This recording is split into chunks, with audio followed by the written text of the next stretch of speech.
Évidemment, moi, mon but ce matin ne sera pas de dire du mal de la pop philosophie, si c'est complètement inutile, mais d'essayer de comprendre. Je ne dirais pas du bien non plus, mais de comprendre ce qui se cache derrière. Moi, je dis toujours, je ne me positionne pas comme un observateur des premières ordres, c'est-à-dire je n'ai pas l'illusion, je ne pense que personne n'est capable, parce que j'ai une approche un peu, ça qu'on appelle systématique ou presque cybernétique de la pensée. Je ne pense jamais que la pensée est en prise directe sur un réel. Je pense simplement que je suis un observateur de second ordre, c'est-à-dire que je suis un observateur qui observe des observateurs qui font des choses. Donc, je vais essayer, avec ce positionnement-là, de comprendre qu'est-ce qui se cache derrière ce besoin qui est réel, parce que Jacques arrive à inviter beaucoup de gens, la manifestation a un grand succès. Qu'est-ce qui se cache derrière cette idée de philosophie, une philosophie qui est, on va le voir, est populaire, peut-être populiste, on ne comprend pas, je sais qu'il y a l'explication quand on dit que le populisme joue sous ce coup-là. Donc, déjà quand je dis que la pop philosophie n'existait pas, j'anticipe un peu sur mes conclusions. C'est-à-dire, je vais parler d'un néant, et vous allez voir que dans ma petite conférence ici, cette idée des néants, ça va revenir plusieurs fois. Les néants, et j'anticipe encore une fois, j'ai l'impression que la culture moderne, ou en tout cas la modernité, cache à son intérieur est construite autour d'un néant. On va voir en tout cas autour de l'idée de négation. On va voir comment la négation du politique à l'avantage des images. C'est-à-dire, en gros, la modernité s'est construite en écartant la possibilité que le politique, pas la politique, mais le politique, le principe d'organisation du réel, soit efficace, soit désigné comme justement les principes qui organiseraient là, mais elle a choisi la voie un peu imaginaire, des images, des événements, un recodage sur la promesse du temps, etc. Donc, et on va voir que ces images sont vides de contenu, donc encore c'est néant, et la négation du politique. Donc, tout cela semble un peu éloigné de la pop philosophie, de ces objets un peu de la culture populaire. Mais justement, moi, je ne vais pas parler de ces objets-là, je vais encore une fois voir pourquoi on en arrive à ce besoin d'avoir une illusion, c'est que je pense soit une illusion d'avoir cette relation en prise directe avec le réel. C'est-à-dire, justement, dans la pop philosophie, il y a cette illusion d'une dissolution peut-être de la pensée dans cette fantomatique plan d'immanence. C'est-à-dire, il y a comme une illusion finalement que la pensée serait quelque chose qui pourrait se dissoudre justement en contact avec toute cette sorte d'objets de la culture populaire ou de la réalité. Et moi je pense que justement, et donc il y aurait cette nouveauté-là. On a dit, finalement, la pop philosophie, c'est quelque chose d'absolument nouveau, parce que pour la première fois, justement, la pensée ne s'impose pas de manière transcendante à ses propres objets, mais au contraire, elle joue sur un même plan plat, presque d'immanence. Il y a plus cette relation verticale de la pensée sur le réel, mais elle amène à prise directe. Donc, ce qui on va voir là aussi, c'est très important, parce qu'il y a l'idée de finalement ces sujets autoritaires, central auquel on a tout reproché en gros dans la modernité, surtout à partir après Nietzsche.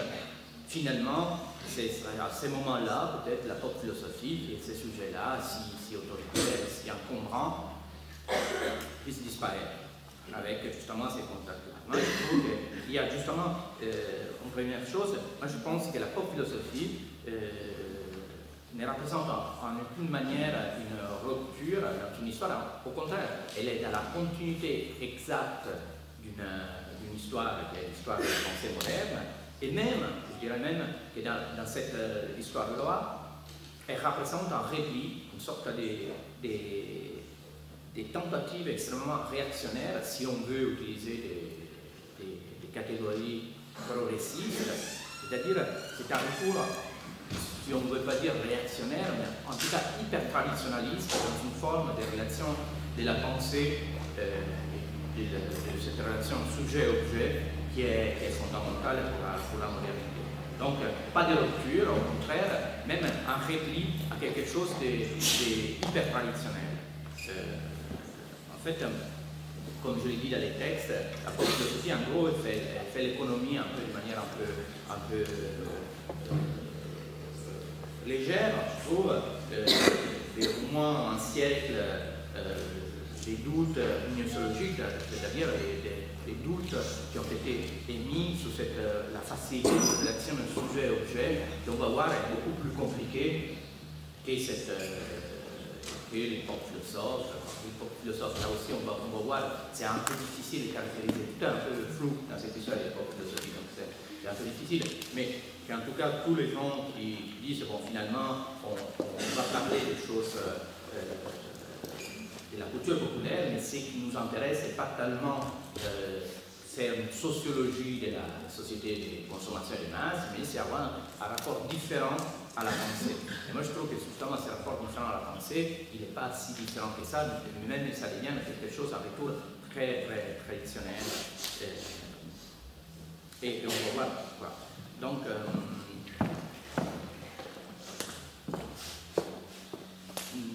en gros, déjà, qu'est-ce que c'est la pop philosophie? Si on parle de quelque chose dans l'objet, il faudrait le définir. Comme on en parlait tout à l'heure, il n'y a pas d'histoire, il n'y a pas d'historien, évidemment, il n'y a pas une définition propre de la pop philosophie. On en parlait tout à l'heure. On peut trouver des traces dans Deleuze, il y a toujours eu Deleuze qui aurait utilisé pour la première fois ces mots-là, et on a découvert avec Jacques. Guillaume nous a dit que ce n'est pas dans une lettre, mais c'est dans un texte sur Hume. Bon, moi, je ne suis pas historien de ces termes-là, donc je ne peux pas me faire dans cette définition-là. Il est vrai que parmi les philosophes, ou en tout cas ceux qui désormais jouent avec cette pensée, cette immanence de la pensée, les noms de Deleuze revient souvent comme une autorité un peu obligée. Et ce qui n'est pas très étonnant, parce que c'est exactement Deleuze qui insiste sur cette histoire d'un plan d'immanence dans laquelle justement les théoriciens ne doivent plus faire, on n'est plus obligé, on n'est plus contraint à des concepts justement transcendants comme les vrais, les beaux, les justes, etc. Donc la pensée deleuzienne, elle voulait justement une pensée spinoziste, ce plan d'immanence, où justement, encore une fois, il y avait une négation de la transcendance. Mais comme a été très bien démontré, Deleuze, justement, avec ce plan d'immanence, ne fait que réactiver une sorte de transcendance. En fait, la philosophie de Deleuze n'existe que par la négation de la transcendance. Ce plan d'immanence, c'est justement réactiver une transcendance qui, donc, encore une fois, est là, elle est présente, simplement d'une manière négative. Évidemment, si on reprend justement une logique un peu systémique, une fois qu'on trace une différence et on fait une négation, il y a une unité dans la négation. Donc, en niant la transcendance, on l'affirme par ailleurs. Donc Deleuze comme père un peu spirituel de cette pensée imprise avec la culture populaire. Mais en fait, j'ai cherché, j'ai trouvé quand même quelques définitions. Il existe un manifeste de la pop philosophie qui a été publié par un philosophe italien d'ailleurs, Regazzoni, mais avec un autre philosophe qui sera là, je pense, samedi, Peter Zendi. Et ensemble, en fait, c'est un texte de Ragazzoni qui utilise beaucoup d'autres textes de Zendi. Et justement, dans ces textes-là, on peut retrouver justement cette définition. Zendi dit, finalement, encore une fois, la pop philosophie n'est pas un moyen de connaître les objets du quotidien, de la culture des masses, de la culture populaire, etc. Mais c'est une manière de se laisser contaminer par les sujets, par justement se laisser par l'impur des choses, des événements éphémères. Donc, se laisser infecter, et je les cite, se laisser contaminer. Donc, c'est encore une fois dans la suite de cette idée qu'il faudrait abattre finalement ces sujets auxquels on a reproché de s'imposer de manière un peu autoritaire ou d'avoir une relation un peu faussée avec les réels. Donc, cette idée d'impureté, de contamination, etc. Mais encore une fois, justement, s'il y a un sujet qui doit se laisser contaminer, encore une fois, il y a une hypostatisation, c'est-à-dire ce sujet-là, il existe, il est donné comme évident, alors que depuis Kant, on peut dire que la relation du sujet à l'objet, donc à la réalité, est un peu plus compliquée et un peu moins évidente que ce que les penseurs de cette pop philosophie, ou en tout cas beaucoup de pensées contemporaines, laisseraient comprendre. Je ne veux pas entrer et faire de l'histoire de la philosophie, ce serait très ennuyeux et pas très utile, mais juste 3 mots, en plus c'est des choses assez banales, assez évidentes. On sait très bien que Kant on peut dire subjectiviser la pensée, c'est-à-dire et les réels. Pour Kant, le réel n'est qu'une construction du sujet transcendantal, donc du sujet, et cette relation sujet-objet, elle est complètement dans les mains d'un sujet qui devient, donc on sait, l'espace, les temps, on peut dire qu'avant Kant, comme il le dit Schopenhauer, le temps existait hors de nous. Après Kant, le temps et l'espace existent en nous, existent dans les sujets. Donc il y a une subjectivisation du réel. Ce sujet énorme qui construit la réalité, qui la pense et la construit en même temps.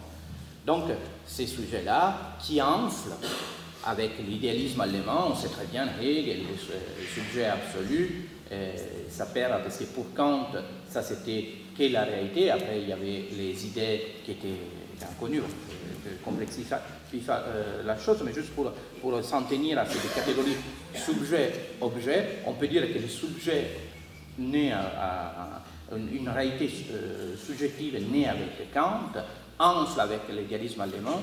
Évidemment, après avoir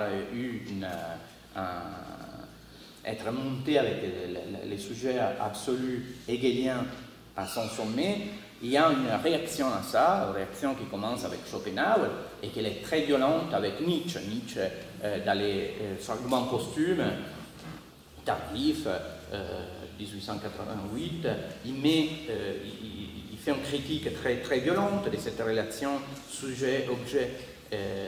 Justement, il dit que la chose est beaucoup plus compliquée, il n'existe pas une réalité objective, tout comme il n'existe pas un sujet réel. C'est quelque chose de très donc il fait une critique fortement radicale de cette relation qui est donnée maintenant pour évidente, et qui, avant lui, par Kant et par l'idéalisme allemand, tendait à être du côté du sujet. Tout cela est beaucoup remis en question. Et d'ailleurs, toute la philosophie du XXe siècle, aussi des penseurs aussi éloignés de Nietzsche, comme Wittgenstein, la pensée analytique, etc., justement, continue cette critique d'une réalité objective, de la croyance en réalité objective à laquelle un sujet arrive, elle la pense, et peut être affecté par des données de la réalité quotidienne, et avec ces données, il élabore sa pensée. Tout cela est absolument remis en question par les jeux de langage de Wittgenstein et par le post-structuralisme français, où justement la relation sujet-objet n'est aucunement donnée par évidence. Mais justement, donc, on peut dire que ça, c'est plus compliqué. Et de cette réflexion, de cette critique un peu à cette relation hypostatisée, objective d'une réalité objectif qui existe même en deçà du sujet, et de ce sujet qui n'est là pour la connaître, qui n'est là que pour se faire affecter, comme disent les pop philosophies, est du coup un peu naïve. Donc la pop philosophie arrive en faisant l'économie comme avec une nouvelle virginité, en disant voilà, il y a un sujet, il y a un réel, il y a des objets réels qui existent indépendamment de ces sujets-là qui les pensent, et ces objets-là seraient censés affecter ces sujets, les contaminer et finalement les dissoudre. C'est ça l'économie justement de cette relation qui est plus compliquée. Nietzsche disait que la réalité n'existe pas en dehors du sujet, aussi bien que le sujet n'existe pas en dehors de cette donnée brute de la réalité qui l'affecte. C'est beaucoup plus compliqué que ça. Donc, quand je disais c'est un retour, cette pop philosophie, elle opère un retour un peu hyper traditionnel parce qu'elle revient à une forme de pensée pré-kantienne.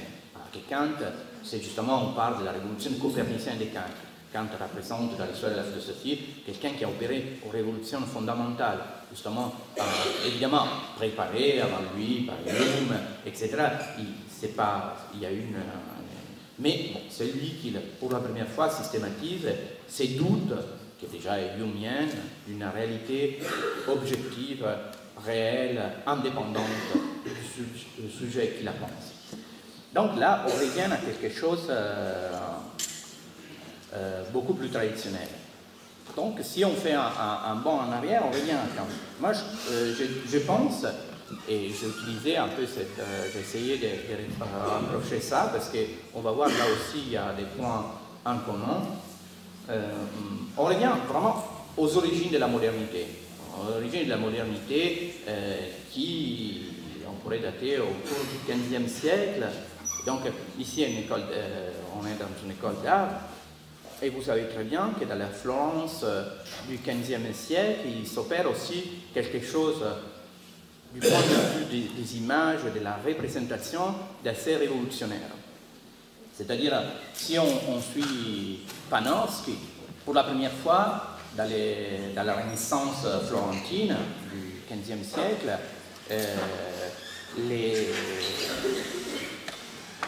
l'art, en fait, a comme caractéristique d'arracher l'objet au monde intérieur au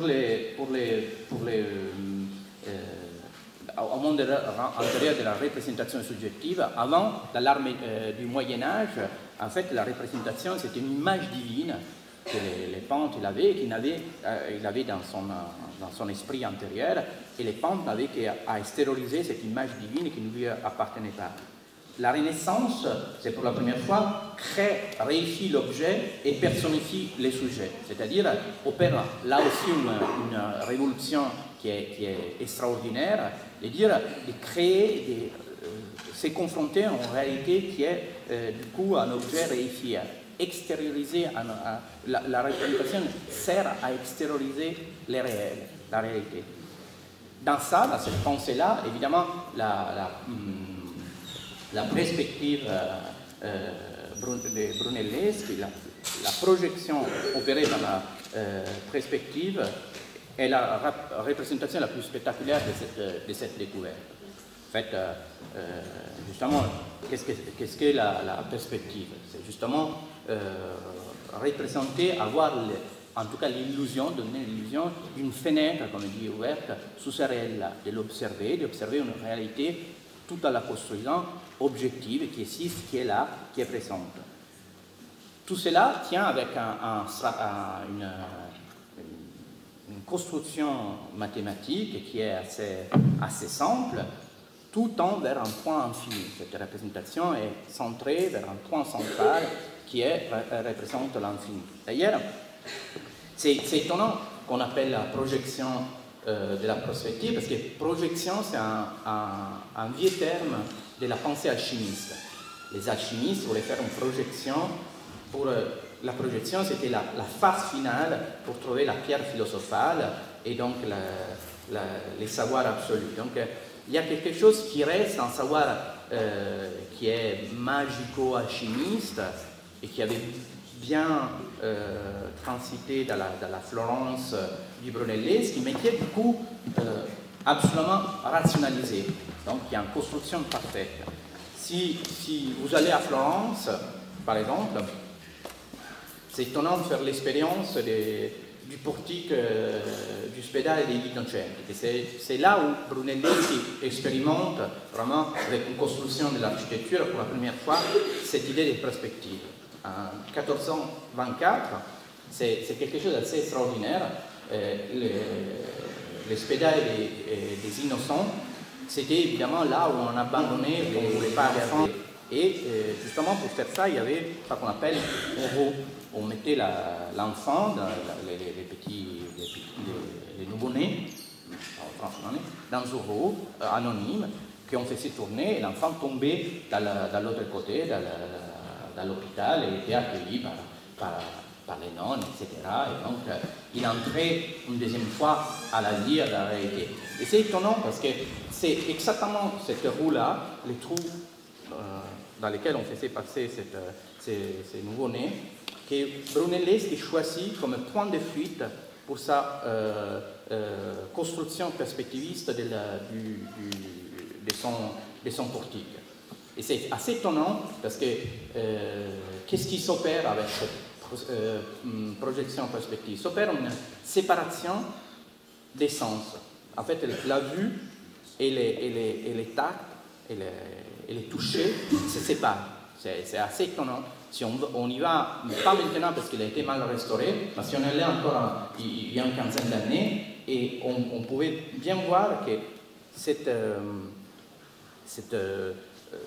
ligne qui semblait être parallèle, en fait, on avait l'illusion qu'elle convergeait vers ce point de fuite central représenté par ces trous-là. Donc, par cette nouvelle naissance, cet infini, ce néant de la vie, donc encore une fois néant, la perspective est construite, et même physiquement, pour la première fois, vers les néants de cette non-naissance dans lesquels les nouveau-nés est né. Donc, c'est assez étonnant parce que d'ailleurs, cette partage de désolidarisation de la vue et du tact, on pourrait dire, donne presque naissance à quelque chose comme la pornographie, où les images et les sens ne sont pas au même endroit, ou à la schizophrénie. Donc il y a vraiment quelque chose de très moderne, justement la modernité, construite avec ce point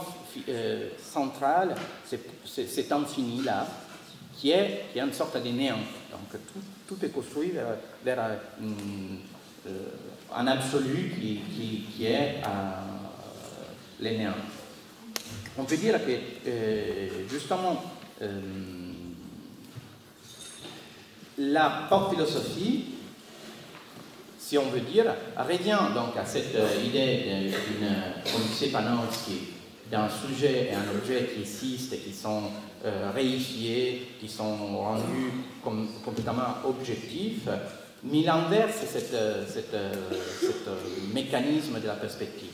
Là où la perspective, justement, les sujets regardent vers un point infini, vers ce néant-là, on peut dire que presque dans la pop philosophie, il y a cette volonté, si on reprend les choses que je vous disais, cette idée de se laisser contaminer, se laisser affecter, les plans d'immanence. C'est comme si les néants, parce qu'ils sont des objets éphémères qui ne sont pas destinés à durer, des objets de la culture populaire, cette fois-là, regarder les sujets, c'était eux, ce néant-là, donc on renverse ce mécanisme d'un sujet qui regarde un point central de la perspective.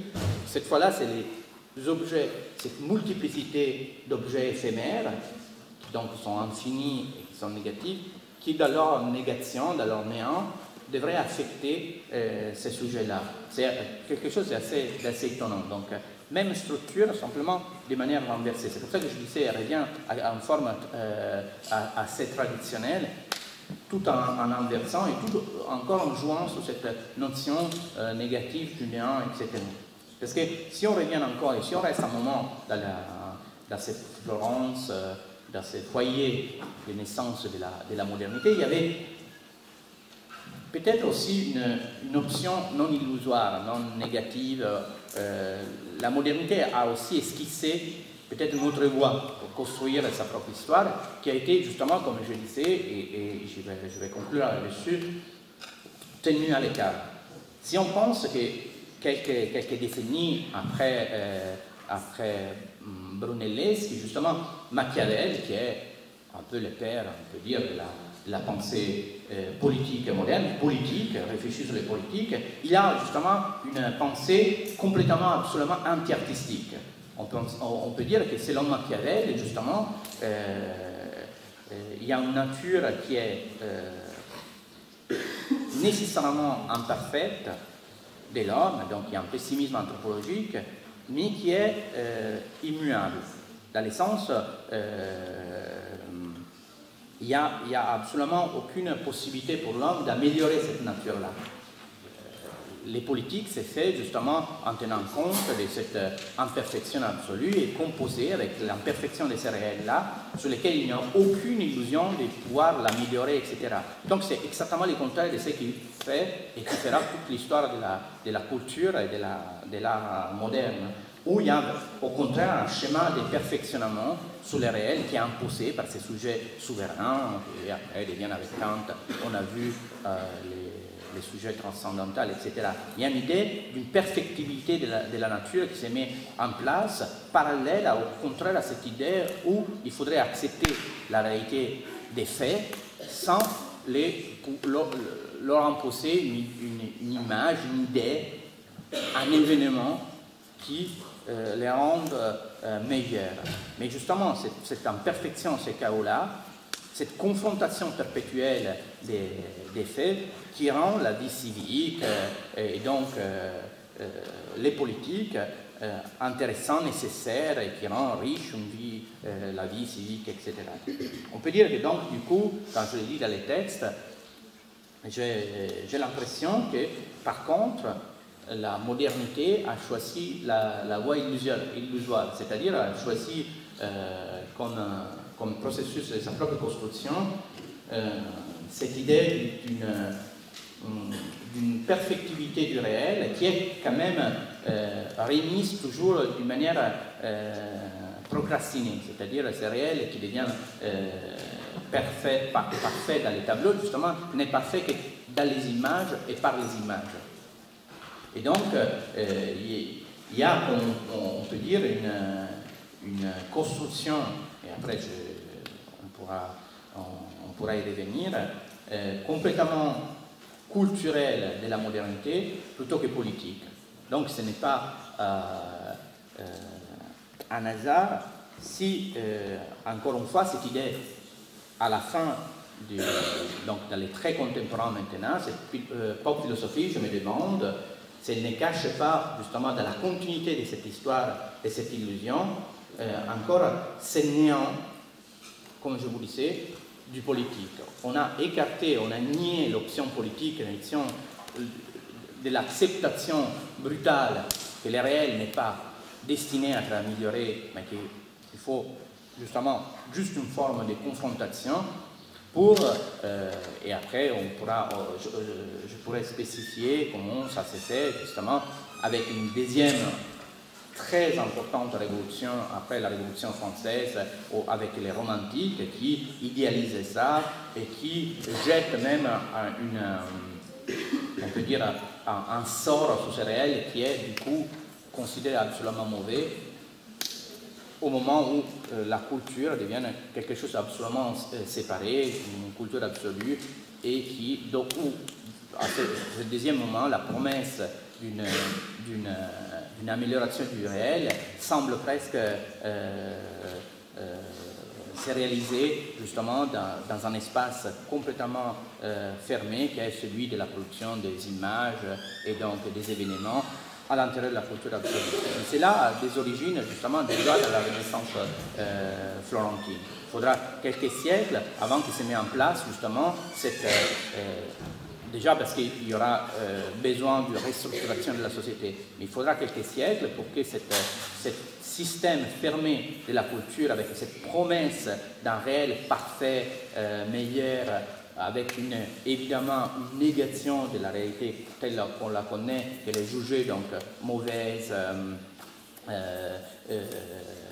et améliorée, s'est mis en place cette dichotomie. Mais encore une fois, je me demande, avec tout cela, a permis en tout cas à la société moderne de s'organiser grâce aux images et en dépit d'un choix qui aurait été celui de la confrontation, si on peut prendre une définition de Carl Schmitt, qui est un philosophe du politique, qui définit les politiques comme la division ami-ennemi, qui est dans la parfaite cohérence de la pensée de Machiavel. Eh bien, ces politiques-là, ces pensées politiques, a été écartées pour choisir une voie imaginaire qui cache dans son centre donc l'idée de négation constante, négation de la transcendance dans l'idée des plans d'immanence, négation du politique dans l'idée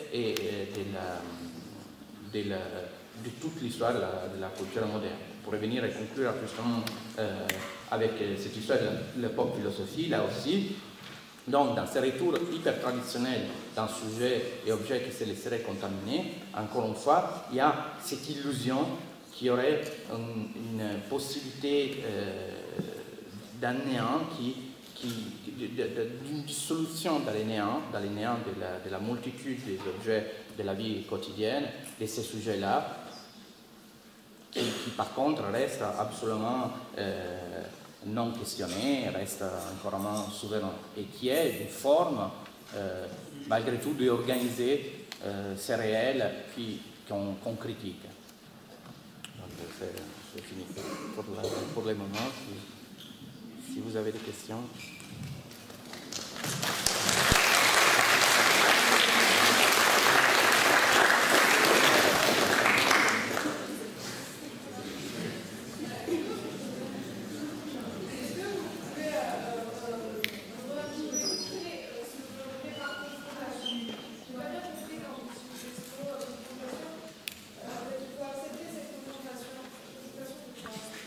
Oui. Donc, en fait, pour Machiavel, c'est le tumulte, c'est la confrontation des différentes comment dire, classes, ce n'était pas encore des classes, des différentes organisations, par exemple dans les cités de la Renaissance italienne, qui faisaient la richesse de leur même vie. Ça, au prix d'une acceptation d'un certain degré de violence, mais c'était ça, c'était le tumulte, c'était la confrontation continuelle de ces par exemple, les aristocrates contre les métiers, les classes de métiers. Mais c'était ça qui rendait riche la vie civique. Et c'était sur ça qu'une vie commune devait être basée. Et cette idée-là, évidemment, est reprise par Hobbes, parce qu'en fait, c'est basé sur un pessimisme anthropologique. Dans le sens, la nature humaine est mauvaise, il n'y a pas manière de l'améliorer, il faut accepter cette partie mauvaise et il faut simplement se demander comment cette partie-là ne prend pas le dessus et n'empêche pas les vivre ensemble. Donc c'est ce qui a repris Hobbes, c'est ce qui fera dire à Carl Schmitt qu'au fond, les politiques est caractérisée par l'opposition ami-ennemi. Une opposition qui, attention, au contraire de ce qui fera toute la culture moderne, n'est pas une opposition moralement déterminée. L'ennemi n'est jamais quelqu'un de mauvais, n'est pas quelqu'un qui est mauvais en soi. C'est simplement un ennemi, c'est quelqu'un avec lequel il faut se confronter et qu'il faut battre. Mais justement, cet retour moral sur justement un réel mauvais, sur une réalité qui est mauvaise, sur une réalité qu'il faudrait améliorer, c'est toute l'histoire de ce que j'appelle la culture absolue. C'est un recodage d'une temporalité dans les temps de la promesse justement d'un réel parfait. Mais les politiques, comme principe, il était absolument comme un principe qui est né justement en gros avec Machiavel et qui a une histoire un peu compliquée, était complètement immune d'une polarisation morale. Cette confrontation dont je parlais, l'ennemi n'était pas mauvais, n'était pas quelqu'un de... L'ennemi mauvais naît dans les fantasmes de la culture absolue qui projette en dehors d'elle-même, en dehors comme mauvais, comme négatif, comme quelque chose qu'il faut éradiquer.